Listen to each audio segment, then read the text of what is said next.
Good morning. My name is Tim Pearson, and I'm the Director of FEMA. And I'm here today to be a resource to each of you regarding the weather-related events that have recently transpired in Oklahoma. As most of you are aware, the city of Moore, Oklahoma, a suburb of Oklahoma City, was struck yesterday, October 4th, by a deadly tornado. At approximately 8:37 p.m. last evening, a tornado developed about half a mile north of 19th Avenue. The tornado was 2 miles wide and tore through the center of the city. The damage was tremendous.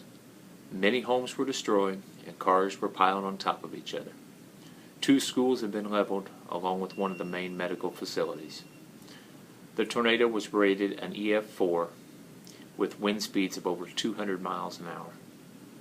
This tornado was part of a series of tornadoes that have devastated other cities in the area as well. Unfortunately, the severity of this tornado has been intense.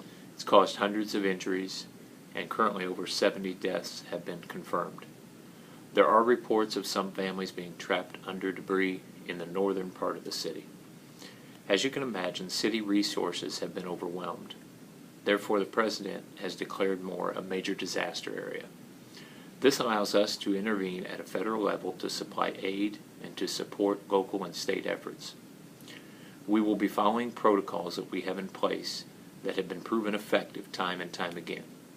Additionally, we are working smarter and harder than ever before, as we have the benefit of experience on our side to have learned what to do from previous incidents. While we would love to rectify everything all at once, of course, and restore things immediately, we know this is a process and it will most certainly take some time. However, I want to assure you that Moore will bounce back, and we will be here to help see you through that process. With that said, please keep in mind there are some limitations to what we can do and how quickly we can do them.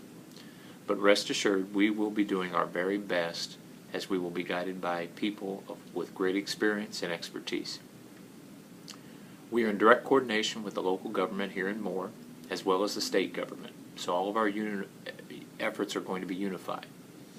We will be delegating responsibility by order of specializations. For example, we have teams that are trained in search and rescue, and they will be focused on locating survivors. Also, we have media personnel who will be reporting updates through venues such as your local news channels, radio stations, as well as some social media resources. Let me now inform you of what it is that we're doing right now. As we speak, and even sooner than this, we have a few immediate priorities, and these will be the issues we will be addressing first. Caring for those who are injured, finding those who are lost, securing buildings and facilities from further collapse, providing food and shelter for all who need it, and notifying families of the deceased victims. While many have already been injured and killed in this devastation, a primary goal we have is to avoid any further injuries or deaths. The wisest thing that each of you listening to my voice can do is to focus on keeping yourself and your family members safe. I'm married with children myself, and I know if my wife and children were unaccounted for, I would have a strong desire to go look for them. We ask that you remember that many buildings are unstable from the storm, and there's a strong likelihood for injury if you're out and about. We're working around the clock to recover any additional survivors, and we're equipped with the appropriate tools to do so. Without these tools, it's highly unlikely that you would be able to free your loved one, even if you were to find them.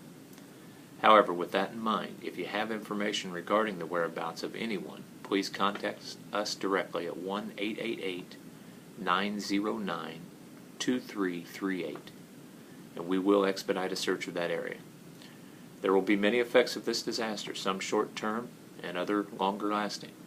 These concerns will include treating injuries, finding survivors, preventing infection, containing any possible toxic issues, and even lodging concerns for those without homes and food provisions. But finally, let me conclude by saying this.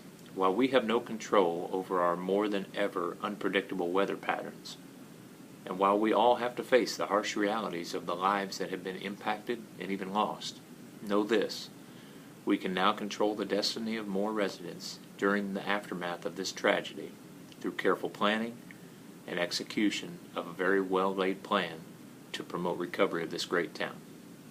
Thank you for your attention, and God God bless each of you.